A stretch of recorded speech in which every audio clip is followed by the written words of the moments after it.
नमस्कार, मैं दीपक पांडे मुद्गल। तेजस्वी सूर्या की मुसीबतें कम होती दिखाई नहीं दे रही हैं। तेजस्वी सूर्या इस वक्त कमीशन खोरी के आरोप उन पर लग रहे हैं।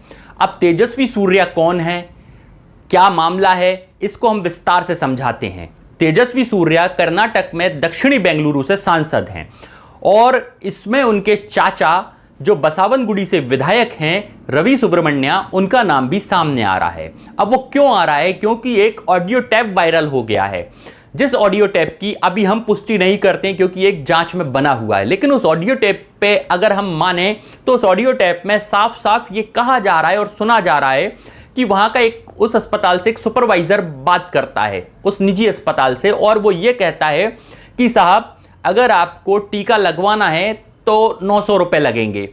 अब उन्होंने कहा साहब इतना 900 रुपए क्यों टीके के? तो वो उसने कहा कि इसमें से 700 रुपए रवि सुब्रमण्या जो तेजस्वी सूर्या के चाचा हैं उनको जाते हैं।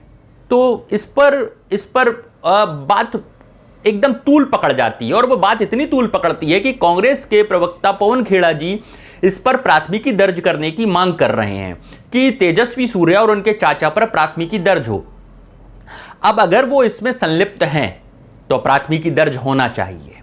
और पवन खेड़ा यहां तक कहते हैं कि जब तक बीजेपी के ऐसे सांसदों को, विधायकों को जेल में नहीं डाला जाएगा तब तक दवा की कालाबाजारी बंद नहीं होगी। और आप एक तरफ देख रहे हैं कोरोना महामारी में देश कैसे संकट के दौर से गुजर रहा है, जहां पर लोग अपनों को बचा नहीं पा रहे हैं, अस्पताल मुहैया नहीं हो रहा है, टीके की किल्लत है। ऐसे में अगर एक सांसद जो जनता द्वारा चुना जाता है, जिसके ऊपर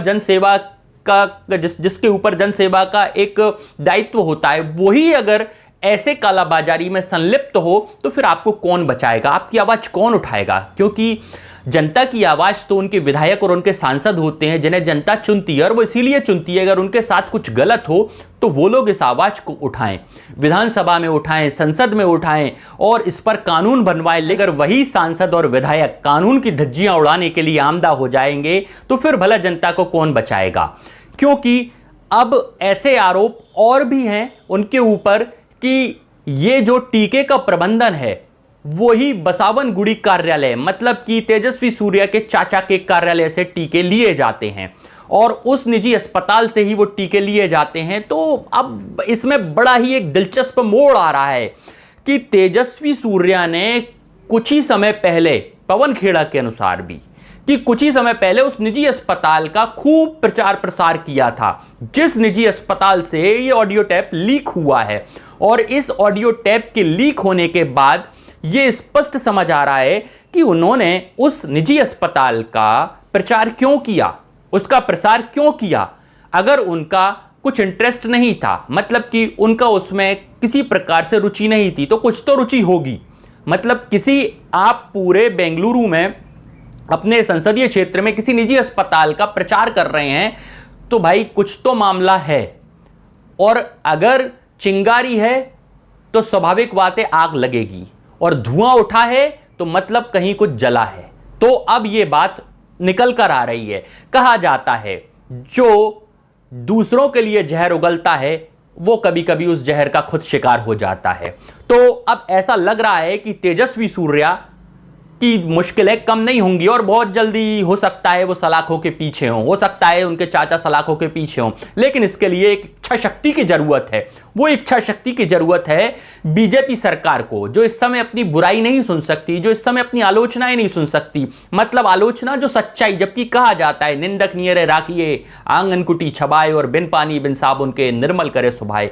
लेकिन ऐसा स्वभाव निर्मल जब होगा जब आप अपनी आलोचनाएं सुनेंगे। और पत्रकारिता वही होती है जो सत्ता में बैठे लोगों से सवाल करती है और जनता की आवाज बनती है। अगर वो पत्रकारिता जनता से सवाल करने लगे और सरकार के गुणगान करने लगे तो फिर देश का चौपट होना तय है और देश की अर्थव्यवस्थाएं बिगड़ जाएंगी। ऐसे में अब बात यह आ रही है कि मैं आपको और आगे इसको समझा दूं कि यह शुरू कहां से हुआ। पहले बेड घोटाले से शुरू हुआ और अब आकर कमीशन खोरी तक आ गया है। कुछ समय पहले 4 मई को तेजस्वी सूर्या, उनके साथ उनके चाचा जो बसावनगुड़ी से विधायक हैं, बोमनअल्ली विधायक सतीश रेड्डी, ये सभी एक वॉर रूम में पहुंचते हैं जहां से बेडों का आवंटन होता है। और उस आवंटन में कुछ गफलत सामने आती है। कि कैसी गफलत, अब मैं उसको भी समझा दूं कि देखिए क्या चल रहा है इस वक्त ना, कि इस प्रकार से भी कालाबाजारी हो रही है अस्पताल में बेडों की कि बाहर से लोग लाकर जबरदस्ती अस्पताल में लिटा दिए जाते हैं और यह बता दिया जाता है कि भाई ये अस्पताल भरा हुआ है, अगर आपको चाहिए तो हम कुछ सेटिंग करा देते हैं। जैसे कि आप मूवी देखने जाते होंगे तो मूवी के बाहर जब बोर्ड लगा होता है हाउसफुल का, जबकि अंदर सीटें खाली होती हैं, लेकिन वहीं पर ब्लैकर जो होते हैं वो उस टिकट को बेच रहे होते हैं और आपको वहां पर सीट उपलब्ध करा देते। ऐसे ही बेडों की उपलब्धता भी इसी तरीके से कराई जा रही है। और इसी बेड घोटाले को लेकर जब मामला सामने आया तो तेजस्वी सूर्या तेजी से दौड़े और उनके साथ उनके चाचा और विधायक सतीश रेड्डी दौड़े और बेड घोटाले में वो बाबू भी वहीं खड़ा था जो गिरफ्तार हो चुका है और 16 नाम मुसलमानों के पढ़ के बता दिए, जबकि वहां पर 200 लोग थे। अब ये 16 लोगों का नाम मुस्लिम पढ़ने के पीछे क्या कारण था कि आप इस सांप्रदायिक हिस्से का शिकार हो जाएं जो बीजेपी शुरू से करती आ रही है। उस मामले का शिकार करने के लिए और देश में सांप्रदायिक माहौल बनाने के लिए जो शुरू से काम कर रही है उसमें आप फंस जाएं और उसमें आपको फंसाने के लिए वो 16 नाम पढ़ दिए गए थे। लेकिन इस बेड घोटाले की जब सीसीबी जांच दी गई, मतलब इसको जब सेंट्रल क्राइम ब्रांच को दिया गया, तो पता पड़ा कि जिसने दूसरों के लिए गड्ढा खोदा वो उस गड्ढे में खुद गिर गया। और सतीश रेड्डी, बोमनअल्ली के विधायक समेत उनके जो करीबी 11 लोग हैं वो गिरफ्तार हो चुके हैं। अभी सतीश रेड्डी पे भी गाज गिरने वाली है, क्योंकि जब भाई उनका करीबी बाबू गिरफ्तार हो चुका है तो और भी लोग होंगे।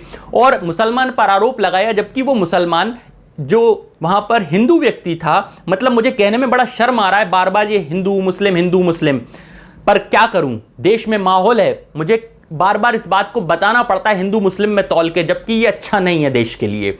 देश के अंदर विकास की बातें होना चाहिए, लेकिन अब क्या करें कि देश के इंफ्रास्ट्रक्चर में स्वास्थ्य और शिक्षा नहीं है और बाकी सारी चीजें हैं विकास के नाम पे, तो अब ये बातें उठती हैं। तो हिंदू को वहां से कुछ समय के लिए छुट्टी पे गया था, तो एक मुसलमान को आबंटन पे रखा गया और उन्होंने ऐसा मौका पाकर सोचा कि इसको हम सांप्रदायिक मोड़ दे दें, पर हुआ उल्टा। जब इसकी सीसीबी जांच बैठी तो उल्टे गड्ढे में खुद वही लोग गिर गए जिन्होंने जांच के लिए बात की थी। और इस जांच में तेजस्वी सूर्या ने माफी भी मांग ली थी, पर माफी से क्या होने वाला है भला। अब तो चिंगारी लगी है तो आग पूरी लगेगी और आग में घर उनका जलेगा जिन्होंने ये चिंगारी भड़काई थी, क्योंकि घर सबके हैं इस देश में। और अब मैं वही बात कर रहा हूं कि सांप्रदायिकता की आग इतनी मत लगाइए कि आपको सच ना दिखे। तो तेजस्वी सूर्या, उनके चाचा और रवि सुब्रमण्य और जो विधायक है सतीश रेड्डी, इंतजार कीजिए, बहुत जल्दी इन पर प्राथमिकी दर्ज होने वाली है, क्योंकि ऐसे लोग जो इस समय कालाबाजारी कर रहे हैं उनसे बचने के लिए ऐसे लोगों को जेल की सलाखों के पीछे होना बहुत ज़रूरी है। ये हम नहीं, ये कांग्रेस पार्टी बात कर रही है, क्योंकि हम वही दिखाएंगे जो हमें आंकड़े बताएंगे, हम वही दिखाएंगे जो कोई बोलेगा।